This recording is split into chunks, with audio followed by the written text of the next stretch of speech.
Welcome to the Daytona Beach Real Estate Insider, powered by the Daytona Beach Area Association of Realtors. Whether you're a real estate agent or just interested in our local real estate market, we hope this podcast provides value to you.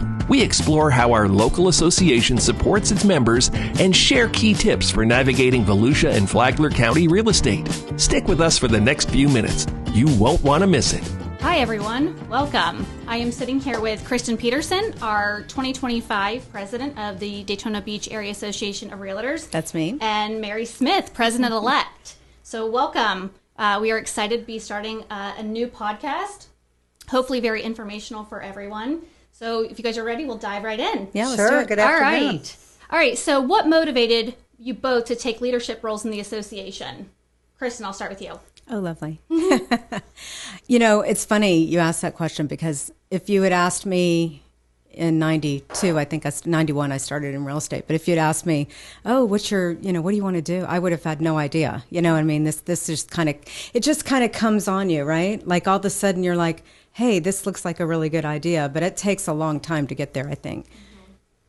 Well, for me, being in the business since 93 in sales as well, I was a little bit upset with the way our MLS was running. And there was a past president that said to me, hey, you want to do something about it? Get involved. That's absolutely And that's right. how it happened. And and then the rest is how we're here today. But that's exactly what it was, because I was unaware of some of the problems because I wasn't involved. Yeah. So that would be your pivotal moment, that you decided that you were going to take a leadership role with the association. Well, not thinking leadership, just getting involved in the board, because I was busy working. And I just thought, I can start going to the meetings, and then someone tapped me on the shoulder for leadership. And then since then, I continued up. Yeah, I think that's kind of the way it works. You start getting involved in committees and you start hearing things or seeing things, and you're like, I don't know about that. And then all of a sudden it starts growing on you to the point where somebody says, well, why don't you do this? And you say, okay, yeah, and you have a membership that's so large, over 2,000 members. A lot of different opinions. Oh, so there's you a need lot to of get opinions. it and hear it from the horse's mouth. This is true. So for anybody who is looking at a leadership role, what qualities do you think that they need to have? Well, some passion, because they're going to put a lot of time in, and time's one of your most valuable commodities. So I'm thinking they have to really think about how the time it's going to take them, and, just get in and see where it takes them. You can get in and volunteer as little as you want or as much as you want.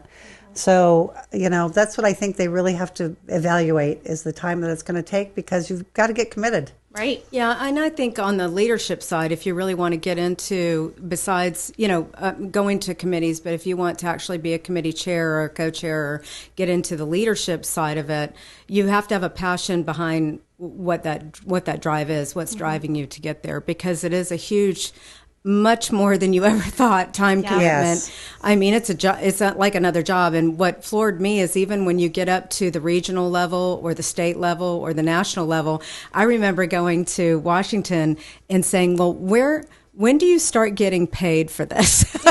Right. Like and somebody said to me, nobody's getting paid. And I'm like, no one's getting paid for all of this. I mean, it's a lot. But you also get sucked into the issues and everything that you probably have a little bit of control over if you really do get involved. So it's you get to know them firsthand. All Exactly. the issues. If you're on the outside, you don't. But when you go to the state or the national, all of a sudden you're like, wow. Wow. Yeah, it's a big deal. So as our current president and also a sales manager, how are you balancing both roles? Because I know you're traveling a lot and you have to be in the office and you're going to a lot of meetings. So how are you balancing your life right now? It really comes down to living on the calendar. Everything is scheduled. Everything is scheduled. I mean, and it has to be, because there's no way. And the other thing is you just have to adopt the knowledge that my priority obviously is my paying job. But I'm passionate about the other part, right? So I try to make it to everything, but I can't. Right. It's totally impossible to be at everything. So you just have to swallow that pill and know that. And as long as everybody else knows that too, it's not difficult. It's just scheduling. Yeah. But it's 7 days a week. Well, I'm much closer to retirement than I am to starting my career. So when I came into it, I knew I'd have more time. And I was like, you know what, I'm going to get back to the profession that gave me so much. Right. So, but, you know, I have 9 grandchildren. I'm also the president of the Historical Society. So it's your calendar. And you write everything down right up to taking your vitamin B. So you know. That's so true. And scheduling your husband's dentist appointments and things like that I had to do today. All on your phone. Yeah. Within 15 minutes, and if they don't answer, you lost your chance. So it's a lot of juggling, but you can do it. You just have to stay focused and have the passion to want to be there. Yeah. So being a part of the membership or the association, how has that built your network? Well, I've always, since day one, traveled to conventions, and that's how I built up my referrals. But now, being in leadership, it's a whole different level. So I go to the state or to the National Association, and I know a lot of people from everywhere. But it's really like, they're like, oh, wow, you're the president-elect, because you finally got up to that arena, But it's really connecting back with all them, and the referrals that come from it are amazing because they've known you for years, but then they see you really stepping up. Yeah. And it helps. That's true. But also just on the local level, I think, I hate to admit this, especially as the president of the association, but I'm going to tell you some tea here. I'm going to spill some tea. Because in the beginning of my career, I was like, why would I ever, I'm not going to go hang out with real estate agents. They're certainly not going to give me any business. And why would I do that? It's a complete waste of my time. So that was like 15 years, And then finally, one day I started going to a committee meeting or two, mostly the MLS. And realizing that, wait a minute, there's Susie Q who does all the business, and you get to know them. Then when you go to write an offer and it's Susie Q's listing, and you call up and you go, hey, Susie, it's Kristin, and it's a lot easier to get that deal done when you've had some interaction beforehand, especially in the multiple offer scenarios and all that kind of stuff. So I found that, wow, this is a whole different way of thinking. So I'm speaking to the people out there that are thinking the way I used to think. It's kind of what I call stinking thinking. You need to turn that around a little bit and realize that, it's keep your enemies closer. It's good to know everybody. And, just in case you need that one thing that you need on a specific deal. That's so funny that you'd say that about the referrals and stuff, because I remember the first time didn't really understand what it was back in the early 90s. I'm like, I'm not giving any of my money away. And then you realize how important it is and the value of it. And you're like, I'll gladly give that 25% away or whatever it is, And then when you get to go to the state stuff or the regional stuff and everything else, and you start meeting, I recently just met the broker who debated Catchmark, who won the lawsuit against our industry, and just talking to him face to face, and all of that, it's just gets more and more interesting as you start to get into it. Absolutely. All right, so for the members of the public that might be listening in, how does the association ensure that its members are well trained and up to date with the latest trends and regulations? Well, I think the education that we offer is second to none. We offer lots of education, and it's really up to them to take the time and get involved with it. But just top of the head is that's it. Yeah, and I think our association does a really good job with education and training and everything else. And it's really on the brokers. There's a lot of brokers that are still performing themselves out there in the real world. And I don't know, coming from my perspective, I have no idea where they get the time to train their people as well as everything else. So they can rely on the association to do that. Just send them over to the association. It has all the training. Really good training, too. Relevant. I'm pretty sure I've been in business 40 years, but every day I learn something new. Absolutely. Every single day. Well, everything's changing. I mean, fast now. Change. Yeah, exactly. New contracts, whatever, So. And it always has, though. It's always been, you've always had to ride that roller coaster, All right, what are some of the misconceptions about real estate that you want the public to know about or understand better? That's a lot. We don't have enough time. I know, right? Oh, wow. I can think of a lot. I could think of a lot. I think here, and I mentioned this in December to a group, it's unfortunate that the media out there has presented real estate agents as you make a ton of money in 30 minutes, you drive a nice car, you live in a great place, and you really don't work for your money. Bingo. I think that's been a huge disservice to our industry. Shaws of Sunset or whatever it's called, and millionaire real estate agent, whatever. I probably got it wrong. I don't. The wrong I try not. I try not to get sucked into that stuff because remember, I'm really busy. Yeah. I don't have time to do that. So whatever.